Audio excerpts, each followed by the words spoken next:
Schick, campus minister at St Mary's Catholic College in Kingaroy. I was born in Rockhampton, and I don't know, I think growing up I didn't want to do anything to do with the church. So when I was in high school, at the end I wanted to be a paramedic or a nurse. That was what my dream was, or even a photographer. So I had photographer, paramedic, nurse. That was my three when I was in high school. So I finished school in Nambour, and when I left school, I had these things I wanted to do, but I didn't get the OP for it. So I took a year off school and got a job, and that was in bucking beef. Carvery. Oh, yes, nice. Carvery at the Sunshine Plaza. Yeah, living the dream. And during that year, I got, I suppose, really caught up in the party scene. So I spent a lot of time with the girls that were at the Carvery, and they like to go out and drink. And I really, when I looked at them, I was like, wow, they're so secure. I looked at them and I felt like they were really secure in who they were. So I was quite insecure in high school. So when I saw these girls, I was like, I want to be just like that. So I joined them. When I was 19, I went to TAFE, because I felt like I needed to do something other than chopping up meat and sticking it on sandwich with gravy. And so I went to TAFE and I studied graphic design and photography, and I did that for a couple of years. But during that time, I continued to really live, I wouldn't say a very healthy lifestyle. And then when I was 21, everything changed. My life was getting pretty dark, I should say. Yeah, I guess you'd say. And then this sounds crazy, but I encountered God in a nightclub. And the moment that happened, my whole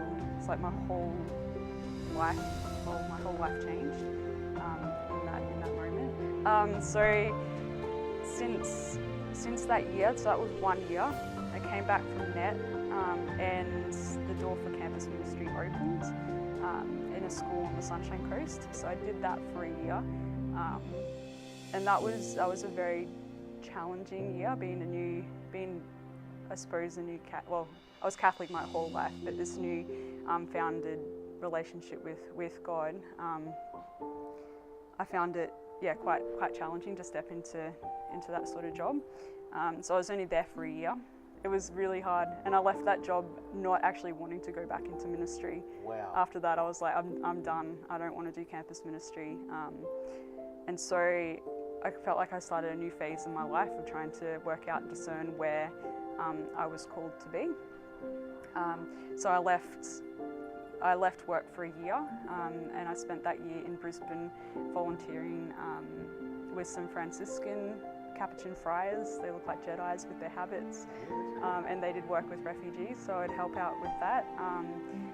With Blind Eye Ministries, so every now and then I would volunteer with them and go to homeless shelters with them and talk to young women in homeless shelters.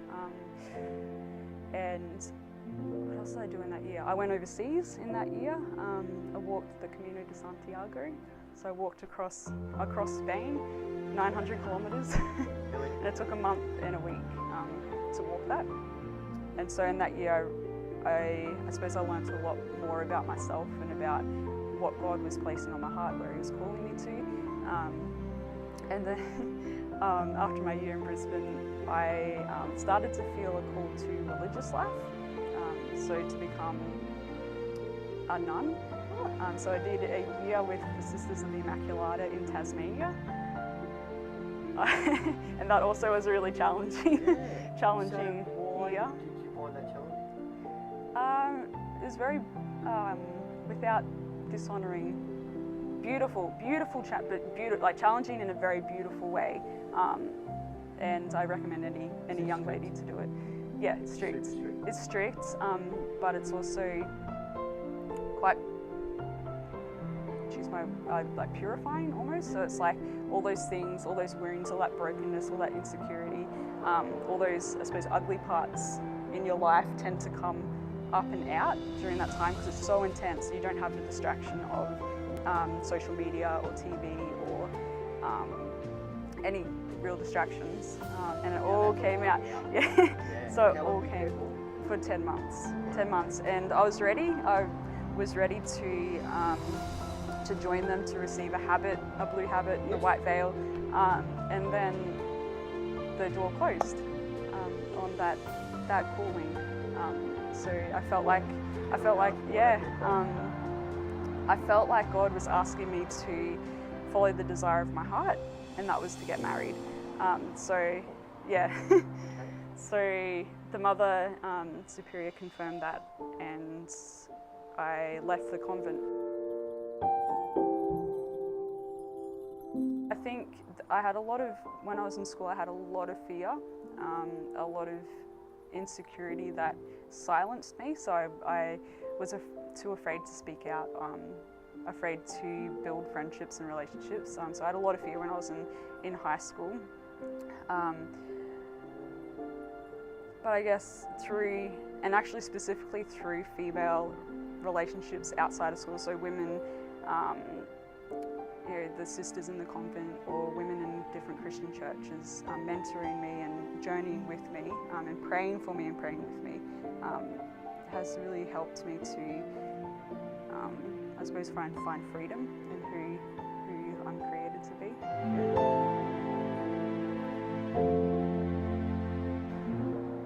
I actually thought about this, and the person is not alive. Is that? That's fine.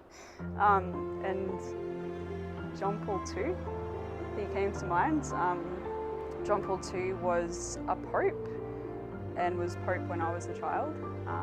And I think what would have liked to say to him was just thank you for believing in young people, and that young people have a voice and have a place in the church.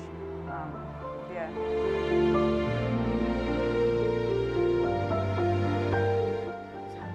No. That's an amazing thing. I was thinking about that question earlier, and I can't remember a time.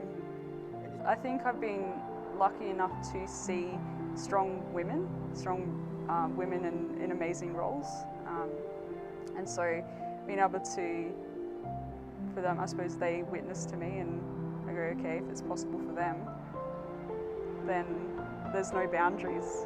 Yeah. Wow, mate, that's such Yeah. That's the first time I've heard that answer. Really? Yeah, Really? Most women have been told no. You're not because Wow. you are one of the kind. That is tough. Amazing.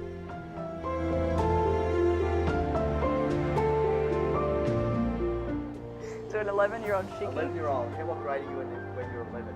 Grade 6. Yeah. So where were you? I Grade was 6? in Harvey Bay. Harvey Bay. Yeah. Was I? Yeah, Harvey Bay. Yeah. Down on the pier fishing. I was a bit of a rat bag. You sound right. I did go fishing. I'm here with that. So there you go. You're on the pier with Dad. Yeah. I would probably tell myself that you got good things in store for you, that you're not a horrible person, you're wonderfully made, and do not be afraid, probably. Yeah. My name is Megan Schick, and that has been the Mar 2 Review.